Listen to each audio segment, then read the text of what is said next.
আসসালামু আলাইকুম গাইস, আজকে চলে আসছি চিংড়ি মাছ ভাজা নেয়া। তো এখানে আমি ৬টা বড় চিংড়ি মাছ নিছি, মানে ৪টাতে ১ কেজি ওই সাইজের চিংড়ি মাছ নিছি। তো এখানে হলুদ মরিচের গুঁড়া, তারপরে জিরা ধনিয়ার গুঁড়া, পেঁয়াজ কাঁচামরিচ, আদা রসুন এগুলাকে সব আমি একসাথে মাখবো। তো এই যে দেখতেছেন যে আমি মাখতেছি। তো মাখা আমার প্রায় শেষ। এখন আমি অন্য সাইডে কড়াই বসিয়ে দিছি। কড়াইতে তেল হচ্ছে। তেলটা গরম হলেই তারপরে আপনাদেরকে দেখাবো আসলে কিভাবে এটা আমি রান্না করব। তো এখানে আমি কোনো ঝোল ইউজ করব না।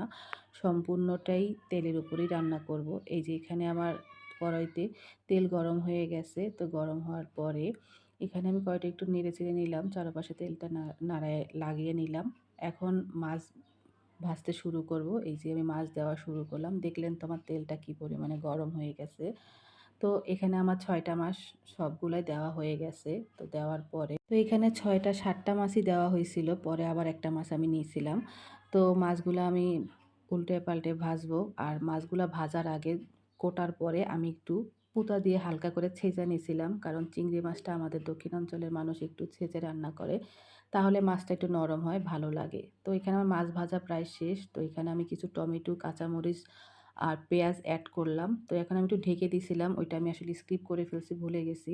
তো একটু ঢেকে দেওয়ার পরে ঝোল বেরোইছে। ওইটা দিয়ে আমি নেড়েচেড়ে নামিয়ে নেব। আর সাথে আমি ধনিয়া পাতা এড করলাম। আর আমার রান্নাটা প্রায় শেষ। যদি আপনাদের ভালো লাগে অবশ্যই আমার চ্যানেলটাকে সাবস্ক্রাইব করবেন। ভালো